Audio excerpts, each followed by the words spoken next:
കഴിഞ്ഞ ജൂണിൽ ലഡാക്കിൽ പോയപ്പോൾ അവിടെ എനിക്ക് ഏറ്റവും ഇഷ്ടപ്പെട്ട സ്ഥലം ഹുണ്ട വില്ലേജാണ്. ചുറ്റും മഞ്ഞുമലകൾ, അതിൻ്റെ താഴ്വരയിലൊരു കുഞ്ഞു ഗ്രാമം, കുറച്ച് വീടുകളേ ഉള്ളൂ. അവിടെയുള്ള എല്ലാ വഴിയുടെ അരികിലൂടെയും വീട്ടുമുറ്റത്തിലൂടെ ഒഴുകുന്ന ചെറിയ കനാലുണ്ട്. മണ്ണിൽ തന്നെ കുഴിച്ചിട്ടുള്ള കനാലുകളാണ്. ഈ മഞ്ഞുരുകി വരുന്ന തെളിനീര് പോലത്തെ വെള്ളം ഒഴുകുന്നത് ആ കനാലിലൂടെയാണ്. അന്ന് രാത്രി ഭക്ഷണം കഴിക്കാൻ ഒരു മിനി മാർക്കറ്റിൽ ചെന്നു.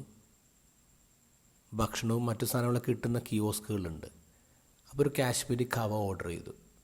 അപ്പോൾ ആ കടയിലെ പയ്യൻ ഒരു കെറ്റിലെടുത്തുകൊണ്ട് വന്ന് ഞങ്ങളിരിക്കുന്നതിൻ്റെ തൊട്ട് താഴെ കൂടെ ഒഴുകുന്ന ഈ കനാലിൽ നിന്നും വെള്ളം കോരിയെടുത്ത് അത് നേരെ സ്റ്റൗവിൽ വെക്കാണ് ഞങ്ങൾക്ക് ചായ തരാൻ. അത്ഭുതപ്പെട്ടു പോയി. കാരണം നമ്മുടെ നാട്ടിലെ കാണകളിൽ നിന്ന് ആരെങ്കിലും വെള്ളം കോരി അടുപ്പത്ത് വെച്ച് നമുക്ക് ചായ ഉണ്ടാക്കി തരുമോ? അവിടെയുള്ള എല്ലാ കനാലുകളിലും ഇങ്ങനെ എഴുതിയിട്ടുണ്ട്, do not litter, this is our drinking water. ഇന്നത്തെ ഗോസ്പലിലെ ജോർദാൻ നദിയെക്കുറിച്ച് കേട്ടപ്പോൾ ആദ്യത്തെ ചിന്ത വന്നത്, ഈശോ നമ്മുടെ നാട്ടിലാണ് വന്ന് ജനിക്കുന്നതെങ്കിൽ ഏത് നദിയിലായിരിക്കും പോയി മാമോദീസ മുങ്ങുന്നത്? ഒരു പക്ഷേ ഏതെങ്കിലും നദി പോയി ഈശോ മുങ്ങുമായിരിക്കാം. പക്ഷേ ഈശോ മുങ്ങി നീ വരുമോ? എഴുന്നേറ്റ് വരുമോ അവിടെ നിന്ന്?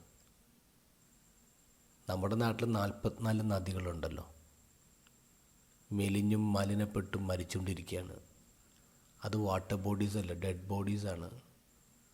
ഈ പുഴകളും അതിൻ്റെ കൈവഴികളുമൊക്കെ ഡസ്റ്റ്ബിന്നല്ല, ലൈഫ് ബിന്നാണെന്ന് നമ്മളെന്നാ തിരിച്ചറിയുന്നത്?